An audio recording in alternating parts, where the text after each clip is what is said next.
Alam niyo po ba ang pinakamasayang lugar dito sa mundo? What do you think is the happiest place here on earth? Maaaring yung iba, isasagot nila, Disneyland. Bakit po Disneyland? Dahil napakaraming rides, napakarami mong pwedeng kainin, pasyalan. Yung pong iba, sasagot, casino. Bakit? Siyempre, masaya po na sila ay nakikipagsugalan. Pero pag natatalo, nadidepress naman. Hindi po ba? Ano po sa tingin niyo ang pinakamasayang lugar?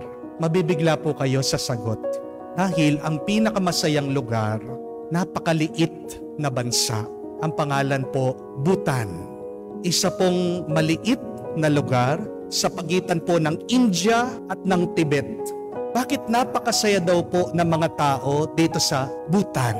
Dahil po ba marami kang mapapasyalan? Hindi. Dahil po ba napakayaman nila? Hindi napapabayaan yung mga tao? Wala pong mahihirap? Hindi. Dahil ba marami silang pwedeng kainin? Hindi. Isang dahilan daw po, bakit ang mga Bhutanese, sila mga pinakamasayang tao sa buong mundo, ito ay dahil palagi nilang iniisip na bukas mamamatay na sila. The Bhutanese always reflect about death 5 times a day. At napakalaki po ng epekto nito sa kanila. Oo nga naman, kung maiisip mo, bukas mamamatay ka na, di ba? Susulitin mo na yung araw mo ngayon. Hindi mo pag-aaksayahan ang oras mo sa mga walang kakwenta-kwentang bagay ngayon. Maganda din po itanong yon sa atin. Kung kayo, kung tayo, sasabihan tayo ng doktor na bukas huling araw mo na, ano kaya ang gagawin mo sa iyong huling araw? Diba? Gagawin mo ang lahat na makakapagpasaya sa iyo. Kakainin mo yung gusto mong kainin, pupuntahan mo yung gusto mong puntahan, bibisitahin mo yung iyong mga kamag-anak at kaibigan, maaari yung iba pa nga hihingi ng tawad dun sa mga taong nasaktan nila. Sigurado yung mga iba pupunta ng confession. Sigurado yung iba magsisimba pa yan, hihingi ng tawad sa Diyos. Sigurado, bago man dumating yung oras na sila ay pumanaw, gagawin nila yung isang bagay na talagang gustong-gusto nila, mahal na mahal nilang ginagawa. They will definitely do what would make them happy. They will do what they love. Sasayangin mo ba ang iyong huling oras sa mga negatibo, masasamang bagay? Pag-isipan natin yan, na kung bukas, huling araw mo na, ano pa ba yung halaga ng iyong sakit ng loob dito sa iyong kapitbahay o kamag-anak? Mahalaga pa ba yung galit mo, yung inis mo dyan sa iyong asawa? Mahalaga pa ba yung mga utang, yung inyong mga pangamba at takot? Di ba? Wala nang halaga yan dahil napakasayang ng oras at ng panahon. Tandaan natin yung salita, ang turo ni Kristo, may katotohanan. Nang sino mang tao na nililigtas niya yung kanyang buhay, mawawala ito. Pero ang sino man na niyayakap niya, tinatanggap niya ang kamatayan, siya'y mabubuhay magpasawalang hanggan. If you keep on saving your life, you will end up losing it.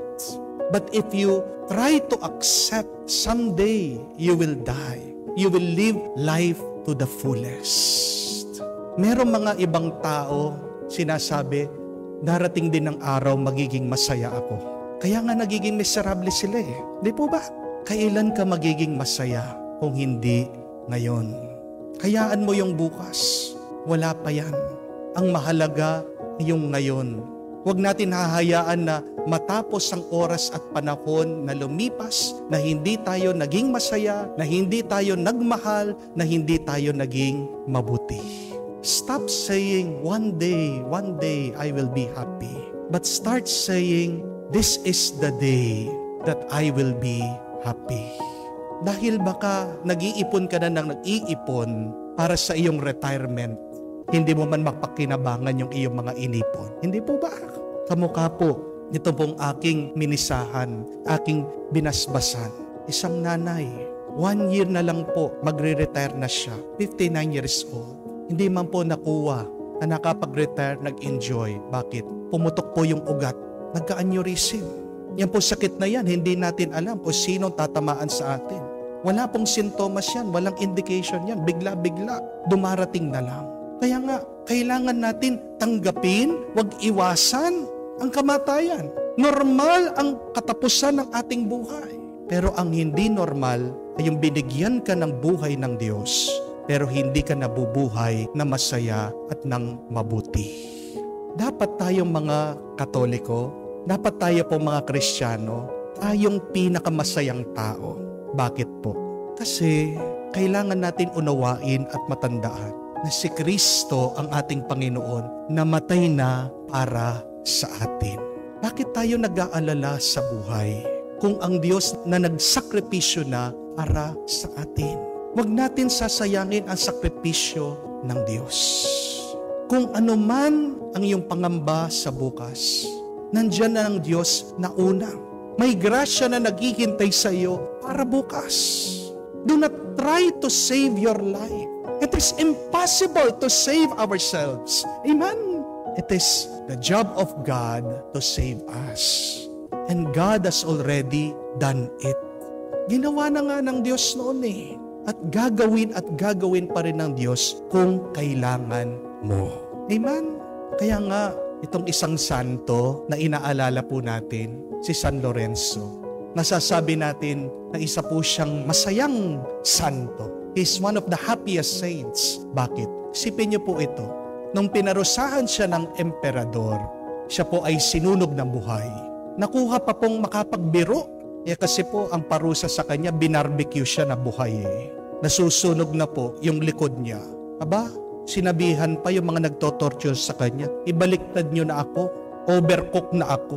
Bakit kaya pang magbiro nitong santong ito? Kasi naniniwala siya na pagkatapos ng kanyang buhay dito sa mundo, may isa pang buhay na naghihintay sa kanya na hinanda ng Panginoon, hinanda ni Kristo. Hindi po nakakatakot ang kamatayan. Alam niyo po kung anong mas nakakatakot? Yung nabuhay ka na hindi ka naging masaya. Yung mas nakakatakot at nakakalungkot ay yung nabuhay ka na hindi ka naging mabuti at hindi ka nagmahal sa iba. Amen? Huwag nating katakutan ang kamatayan. Huwag tayong mangamba sa bukas. Ang katakutan natin, ang maging pangamba natin, ay yung sinayang natin ang ating oras, ang ating araw sa walang kakwenta-kwentang bagay, sa mga masasamang at walang katuturan na karanasan. Kaya nga, yan po yung ating ipagdasal. Tulungan tayo ng Diyos. Gabayan tayo palagi ng Diyos. Tanggapin na darating at darating ang katapusan. Pero bago yon, sana tulungan tayo to make the most out of this life. How can you live to the fullest? You live to the fullest by being happy, by loving, and by being faithful to God. Anong ikinatatakot mo? Kung alam mo sa buhay na ito, naging masaya ka, nagmahal ka, at naging tapat ka sa Diyos. Di ba wala ka ng pangamba? Siguradong matatakot ka at mangangamba ka. Kung alam mo, kung buhay mo, naging miserable ka. Kung alam mo, puno ng galit at lungkot ang iyong buhay. At kung alam mo, hindi ka naging tapat sa Diyos, nabuhay ka sa kasamaan. Mga kapatid, habang may oras, pasalamat ka sa Diyos. Habang ikaw ay may panahon at araw, isang grasya yan ng Diyos binibigay sa iyo para gamitin mo. Mabuhay ka ng lubos, magmahal ka ng ubos, maging tapat ka sa Kanya.